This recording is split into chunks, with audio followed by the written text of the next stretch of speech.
Live. Today we're talking about exercise and blood sugars. And as the title may have suggested, I'm competing in a triathlon sprint. What the heck am I thinking? We're going to jump in though. But if you're watching the replay, give me a hashtag replay in the comments. Want to know who's here. And we'll go ahead and say drop a 1 in the comments if you can hear me. Make sure we got the mic working and get this message going to you guys today. So today, obviously, we're talking about exercise. I've got a lot of exercise that I've been doing recently, and that is in comparison to not so much. I used to be really, really fit, and I took a dive, honestly. I'll be completely transparent with you guys. In college, I was a collegiate athlete. Like I was competing at one of the highest levels for that time of my life, right? And after college, I maintained my fitness level for the most part because I was doing some modeling, some acting. Every once in a while, you take your shirt off and you got to look good. Like that's just part of the job description, right? So I had to stay on top of my physique for that. But then once I kind of left modeling and jumped into more of like education, coaching, health space, I turned away from physique and just kind of went more for like health and wellness and was like, how can I be the healthiest version of myself, right? And from there, it kind of went downhill, honestly, after becoming a parent. And then I was like, well, I'm busy today. I didn't sleep last night. And over the course of time, my workouts got less and less and less until it was the bare minimum just to maintain stable blood sugars. Like that's the only reason I exercised was just because I knew it was going to be helpful for insulin sensitivity. So today we're going to talk a little bit about insulin sensitivity, kind of walk you guys through what examples I've encountered so far with training for this crazy event, this triathlon, and kind of walk through what you may expect in your own life with your own exercise routines, with New Year's resolutions that just kind of crossed over, and how you can maintain that. So before we jump in, that's the story. That's the past. Now we're into the current. And a couple months ago, my average workout was like, well, let's call it a workout, right? It was like 10 minutes. It's like 10 to 15 minutes tops. I would squeeze it into my lunch break, and that was it. That was the extent of my activity for the day. I'd go back, I'd work at my desk, and that was really as much activity as I got. Comparing to years ago, when I was a collegiate athlete, we would work out 4 hours per day. What? I know, it's crazy. 2 hours in the morning, you start at 5 a.m., go till 7 a.m., then 2 hours in the evening, 5 p.m. to 7 p.m. So every 12 hours you're training, and it was absolutely insane. But I was in the best shape of my life. It felt amazing. And then, of course, you shift over to now where it was like 10 minutes a day. It was all I could fathom. It certainly was a different ball game for my insulin sensitivity. So wanted to jump into that a little bit, as I know we got a lot of New Year's resolutioners in here looking to maybe lose some weight or get blood sugars back on track, or maybe it's a combination of both, because let's be honest, you can't have a great weight loss plan without a blood sugar plan attached to it. That's kind of the conundrum a lot of us with type 1 fall into. In fact, I would love to hear what kind of resolutions we got. Do we have any people here who have resolutions in mind? And if you don't like the term resolution, just call it a goal. What kind of goals are we trying to hit in 2023? Do we have weight loss? Do we have A1C? Do we have time and range values improving? Do we have, I'm going to start pre-bolusing? Let me know in the comments what you guys are working on so I can best support you and maybe even shift paths and kind of aim the trainings towards certain topics if it would be helpful. So real quick, just drop in the chat. What are your goals? What are your resolutions? I'm gonna have a sip of my coffee. A sip or a gulp, whatever you want to call it. And while I'm waiting for you guys, we already got one. Awesome. On Facebook, Remy says lower A1C and time in range. I hope it's not lower time in range. I'm going to aim for the higher time in range. I'm sure. I'm messing with you. But that's exciting. Want to aim for the lower A1C. Now, what I love about diabetes goals is that most of them can't be accomplished overnight, but they also don't take years and years and years to accomplish, right? It's right in the middle. It's that sweet spot of I have to continue showing up. I have to keep putting in the work in order to achieve the goal. But if I put the work in consistently, I'm actually going to see results in a few weeks to a few months, right? Versus some of the goals that I hear out there, I'm going to lose 100 pounds. I'm like, that's awesome, but I hope you're ready for the long haul, right? Because it's going to take more than just a couple of months to lose 100 pounds. So, looking at diabetes specific goals, what are these things that we can redirect our entire life trajectory with in a matter of weeks to months? One of them is insulin sensitivity. So, today, talking about kind of my experience with this whole ridiculous event that I signed up for. And if you missed the announcement, I uploaded a new episode for the Pardon My Pancreas podcast this week, where I shared the story of how I came about registering for a triathlon sprint, why the heck I'm doing it. And to be completely transparent, I still don't fully know what I've gotten myself into. Every couple of days, I'll Google something about it and learn new things, like you have to swim and then bike and then run. But instead of just doing those things, it's actually long durations of each of those events. And I just recently learned that there's approved apparel. You can't just wear whatever you want. So I have to go buy special clothing so that I compete in the special race. And I don't know, they've probably got reasons for that. Maybe people have cheated in the past, but I mean, I was just planning on wearing swim trunks, and now I got to go figure out what I'm allowed to wear. So long story short, this whole experience, you can get that whole story over at the Pardon My Pancreas podcast, anywhere you listen to podcasts, or you can just go on YouTube and search FTF Warrior. But within that, I started my training about 4 to 6 weeks ago, and I knew to expect an increase of insulin sensitivity, but I did not expect how much of an increase in insulin sensitivity was going to hit me on day one. That's right. First day of training, literally just ramped up my existing workouts. I told you guys I was working like 10 to 15 minutes, or working out 10 to 15 minutes per day. Embarrassingly short, but it was still effective. And that was the goal initially, was I have a short period of time between parenting and work. I'm going to get the workout done and get back to work. And it worked. There's a lot of work in that sentence. But what I wanted to do now, of course, is to expand my endurance, to make sure that I can actually continue exercising for an hour and a half, 2 hours, or however long this triathlon sprint takes me. I'm assuming I'm not going to come in first place, though I will be trying for it. But I have to ramp up my endurance. I haven't done that in a long time. So my first strategy was to increase the duration of my exercise activities. And with insulin sensitivity, it might show during the exercise. A lot of people see that exercise lowers blood sugars. In fact, it's one of my favorite strategies for a high blood sugar. If I have a high, I'm out the door. I'm going for a walk. I'm doing some yoga in the living room. You guys can't see it in this view, but I have a standing under the desk treadmill next to me. Just got that for Christmas. Super excited about it. Technically, it was Black Friday, but we called it a Christmas present. My wife and I was like, this is your present to me. Thank you. So exercise is one of my favorite ways to bring down high blood sugar, because in the moment, it does utilize glucose relatively rapidly.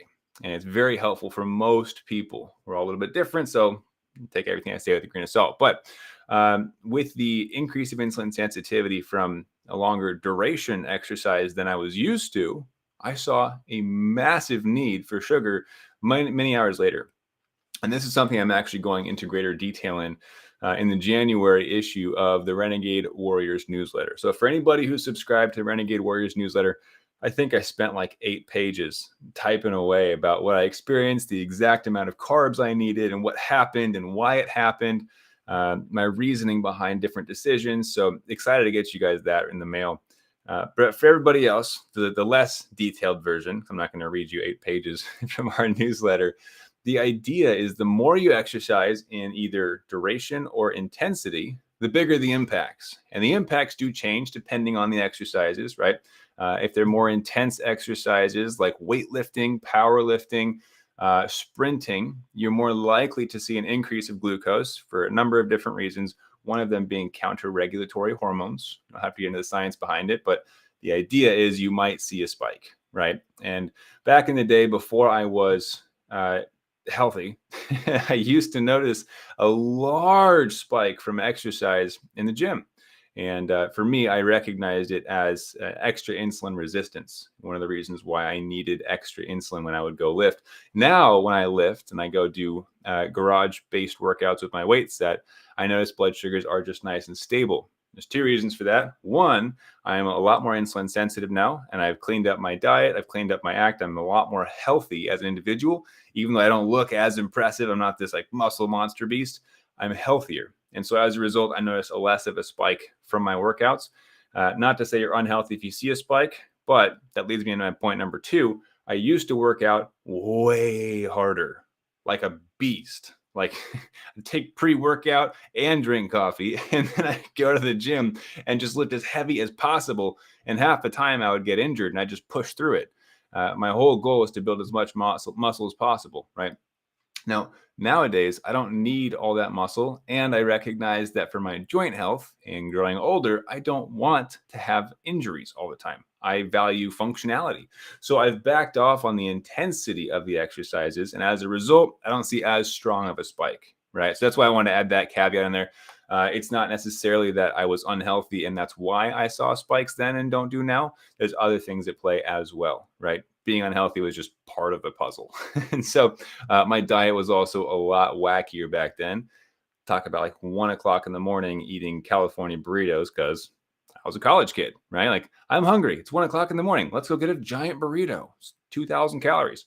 Anyways, story for a different time. Today, I want to talk to you about the insulin sensitivity component. How, yes, insulin sensitivity correlates with a lot of healthy choices that we make. More fruits and vegetables, more walks, more exercise in general, greater hydration levels, less stress in our lives. Like, all these things can help keep our blood sugars on a lower average. And that's what we're aiming for. Now, to get to a place where you have those lower averages, it's easier if you're sensitive to insulin. One of the best ways you can fast track your insulin sensitivity is through exercise. Now, it is probably one of the most efficient, I would say. So there's a couple different ways to increase insulin sensitivity, but today we're just going to talk about the exercise component. If I were to go for a walk right now, I would see a decrease in blood sugars. Now, that's also because I have insulin on board. I just finished lunch, but most people go for a walk, you're going to see a drop in blood sugars. The idea behind it, big picture made small, is that, I guess small picture made big, whatever. The big idea is that your glucose utilization outpaces glucose production. What does that mean? It means you're burning more sugar than you're creating. And in our bodies, we have a lot of complicated processes where sugar gets made and stored and broken down to do all these great, amazing things like create energy that allow muscles to move and walk us around the block, right? But depending on the type of muscle contraction and type of exercise, those processes get changed just enough where you might see blood sugars go up versus going down. So in my case, I am dragging exercises out, looking at greater endurance-based activities. This is called LISS type of exercise, or a low intensity steady state, right? I'm going for bike rides, but it's no longer mountain biking like it used to be for me, which was sprint up the hill, barrel down the hill. Now it's more just pedal, pedal, pedal, pedal, pedal, pedal, pedal, pedal, pedal, pedal, pedal for a long time. And that's what my workout looks like sometimes. Or I just hop outside and I go for a run at the same speed. And that's the key, is the steady state component of these exercises. Steady state exercises, aerobic exercises in most cases, often lead to glucose utilization outpacing glucose production. Okay, so this is oversimplification. I want to preface it with that, but this is the kind of detail that we get into in the newsletter this month. And I think we actually have a couple extra copies I might have ordered by accident. So if you're interested in the newsletter and you have no idea what I'm talking about, comment the word newsletter and I'll reach out if we do have extra copies and we'll see if we can get you hooked up. And those are sent out once a month with all the deep dives into like what we're learning, what we're using, updated methods for diabetes management. So just type the word newsletter in the comments. I'll send you some info. But the idea behind these different types of exercises is we got to know what to plan for, right? So if your goal in the new year is to get better blood sugars is going to change. The definition of that is person to person. But for most people, quote unquote, better blood sugars means a lower average, right? It's fair to say. So if we want a lower average blood sugar that's stable, we want to look at insulin sensitivity and what produces that. So if you can increase your exercise, that's one of the best ways you can do it. Now, the key is to remain consistent, not only with your exercises, but also in your progress towards your goals. So if you want to lose 100 pounds, like the example I gave previously, the goal isn't to lose 100 pounds overnight, because the only way to do that is chopping off a limb. You don't want to do that, right? So instead, we want to look at what is a realistic and consistent timeline for this goal. So maybe I'm looking at losing a pound a week. That's pretty realistic, right? That's actionable. That's something I can tackle right off the bat. A pound per week. Yes, it's going to take 100 weeks, which, yes, that does translate to 2 years. However, 2 years and it being gone, you did it. You completed your goal of 100 pounds of weight loss versus losing 5 pounds in the first week and then getting burnt out and not attacking the rest. Well, that's 95 pounds you didn't lose because you weren't consistent and you didn't look at bite-sized chunks, right? So for me, as I'm looking to implement on these goals, call it a New Year's resolution if you want, though technically I'm an action taker. I signed up for this a month before New Year's. I wasn't going to wait. I know what I want, right? You're probably someone like that as well. If you're here, if you know what you want, just do it. Don't wait for a reason. Oh, I'll start on Monday. No, you won't. You're going to lose momentum. You're going to lose motivation. Motivation is fleeting. If you've got something that's lighting you up inside, take action. You got to just use that motivation, use that momentum when you've got it. Because believe me, someone speaking from experience, I've certainly pushed things off until New Year's. Then it passes and I'm like, oh, darn, I forgot to make my New Year's resolution. My friends are like, it's New Year's Day. That was last night. You can still make a New Year's resolution. And I'm like, no, I'll just do it next year. It's like, really? That was my excuse? That is embarrassing, right? And so many times, many of us, especially with diabetes, we have this fault in our system where we want to wait until we experience the pain before we take action. And I am so guilty of this. We're getting off track, but I promise this is going to apply to it. I am so guilty of pushing things off because the pain just wasn't there yet, right? Prime example, I still eat processed food. I've been talking about that for like a year on here. I'm like, oh man, I just got to get rid of the processed foods in my life. I'm still eating it. Why? Why am I still eating processed foods? That is what I've identified as a weakness in my life, and I continue to eat processed foods. Now, I've made positive steps in the right direction, but I have not cut it out completely. And to me, that's ridiculous. A year, and I haven't fully taken action on that. So I just want to point that out. I am flawed, just as we all are. But if there is a reason for us to procrastinate or put something off, oftentimes we do, because we don't like discomfort, right? I don't like the idea of changing up my routine surrounding meals because it's easy. It's a habit that I've built in my life. So when we look at change, we have to take advantage of any momentum, any motivation that you could possibly grasp and go, this is my chance. Go, do it now. I don't care if it's perfect, right? And that's the key behind any success story I've ever heard, is taking imperfect action. This triathlon thing, I literally signed up for this triathlon sprint without knowing what a triathlon consisted of. Like, that's a mildly irresponsible, right? But I knew that if I let the moment pass, I wasn't going to register. I knew that if I went and tried to learn about what a triathlon was, I would read about all the stories about how much hard work it was and how it's so difficult, and I'd probably lose my momentum and I wouldn't do it. I knew that if I went onto forums and looked at like, what are the blood sugar strategies on how to best navigate a triathlon, guarantee I would have seen how much work it was and been like, ooh, I'm just going to stay in my lane. I'm going to stay where it's comfy and I don't have to worry about insulin sensitivity fluctuations and low blood sugars all the time. I'm just not going to deal with that and not do it. But then what happens? 5 years from now, 10 years from now, 50 years from now, oh, this one time I almost signed up for a triathlon. Almost. That's going to be so embarrassing if I have to say that, right? I'm like, oh, I would have, right? No, none of that. That is not the type of person that I am. And I know it's not the kind of person that you are. You're not the person that wants to tell stories of it almost happened. Oh, what if I would have done that cool thing? No, I want the story, even if it includes a few hiccups or challenges or rough spots. I want the story that says I fought through this and I completed it. I accomplished it, right?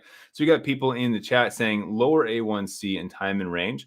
That's something that you want to accomplish, right? And I know a lot of people have the same goal. So I'm by no means I'm picking on this one person. That's just the comment that I'm looking at right now. All of us want to improve our diabetes in some manner, our health in some manner. I can guarantee you nobody here has perfect health. Guarantee it, especially if you're in America. We're all screwed. Everything in our food is poisoned. Like, oh my gosh, there's a whole conversation to be had about that. But we can give ourselves the best chance possible by taking action on ourselves, right? So increasing insulin sensitivity, that's a big topic that I want to cover as I'm training for this triathlon. Again, specifics of my training and what happened, why it happened, how I'm navigating it are going to be in that Renegade Warriors newsletter issue. I think it ships out today, tomorrow. There were some delays with the holidays. So anybody who hasn't signed up yet, you lucked out. There actually might be a chance you get in before it ships. But with looking at the New Year's goals and increasing exercise, because most of us use New Year's as an excuse to get back into activity, right? How can I get more time in the gym? How can I be more committed to my weight loss goals? How can I get more insulin sensitive so that I can get my blood sugars more in shape? Oh, my actual in shapeness counts first, right? Anytime you start a new exercise routine, you're likely to experience the biggest fluctuation. And as you move into more consistent practice of that activity type, the more consistently your blood sugars are going to respond. Prime example of this, day one of my training, didn't do anything crazy. I took my workout from 10 minutes to like 20 minutes. And just that one change led to a ridiculously stubborn blood sugar that just would not come up. Thankfully, I wasn't actually low, but it was stuck. Like I had sugar and more sugar and more sugar and more sugar and more sugar for like hours. Did not budge to the point where I was like, I think I'm cured. Like all I had to do was sign up for a triathlon and my diabetes would be cured.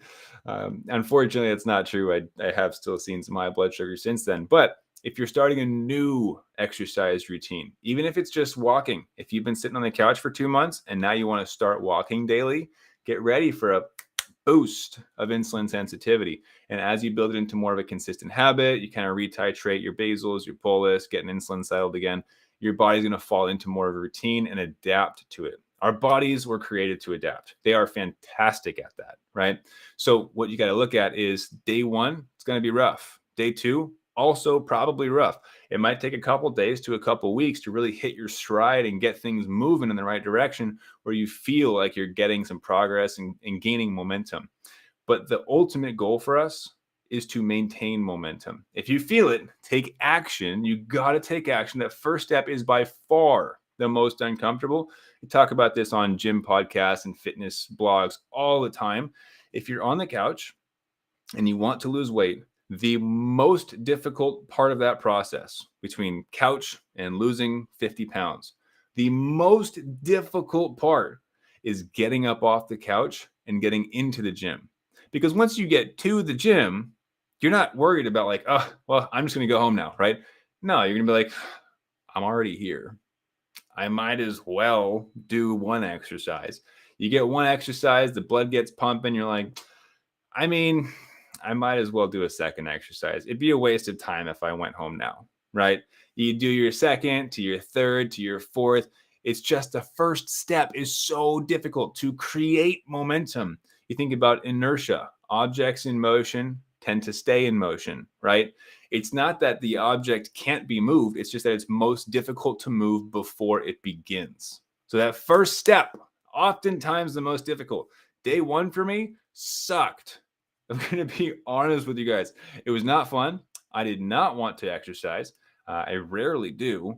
But once I get going, I start to feel it. I see progress. I feel it inside, and it really excites you, gets you going. So I got someone else. Diana says, take action is so true. Absolutely. It is the key behind every success. Just that first step, you got to get moving.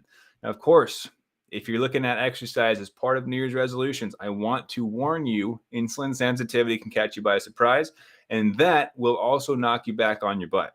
If you're not ready for it, or in my case, even if you're ready for it and it just happens more than you expected, it's going to be kind of demotivating, where it's like, that sucked.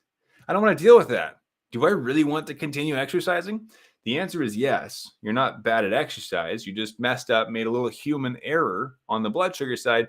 And it's because you're not, an expert on it. And again, to be completely transparent, expert here messed up on day one.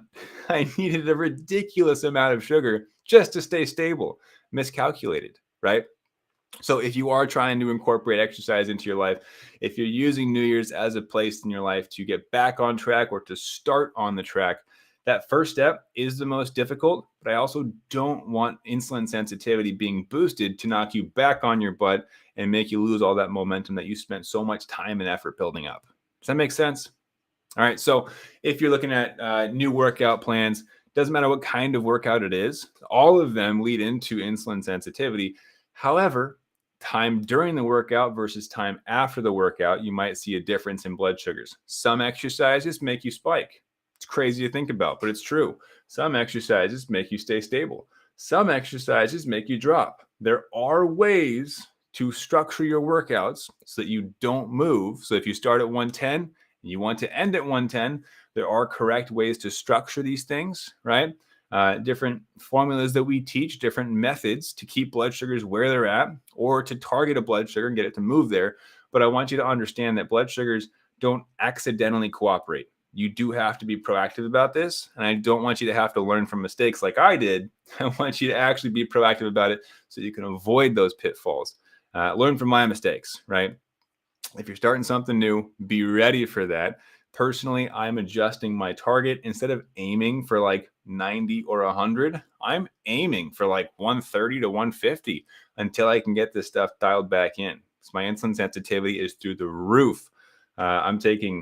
I haven't done percentages yet, but I'm going to guess like 40% less insulin in like the first couple of weeks. So just kind of giving you guys a heads up, because I know New Year's is a big, big, big time of the year for people to jump into weight loss and to, really just kind of get back on the horse in terms of exercise. So if you are ready for that, it can be a lot more enjoyable. You'll actually hit your goals. Last thing I want for you is to go low so many times that you consume more calories fixing the lows than you actually burned in the gym in the first place, because that's also pretty demotivating. It's a motivation killer, right? To feel like you're just moving backwards when you're trying to put efforts in. So I hope that was helpful for you guys. That's all I got for you today. Anybody who is in the newsletter, we do have our monthly call-in coming up this Saturday. So check your emails. Sent that out earlier. We're going to have our coaching moment. So looking forward to that. We're going to chat a bit more about this on that call as well. Everybody else, again, if you want to be part of the newsletter community, it technically hasn't shipped out yet because there are some delays over the holidays. So feel free to drop the word newsletter and I'll get you more info on that as well. All right. So thank you guys for hanging out. I'm going to be tracking this whole journey for you. I got notes in my phone for what I experienced with the blood sugars, with the workouts, with the carb ratios changing. I'm taking detailed notes on the whole thing and tracking it so that anybody who is curious about what it looks like to train for an endurance competition can have a peek at my notes. So I look forward to sharing this journey with you as I go through it. And fingers crossed, no lows tonight. Oh, man, that would be amazing. Anyways, you guys are awesome. Thanks for hanging out. I'll catch you next week. Have an amazing rest of your day. And as always, keep up the fight.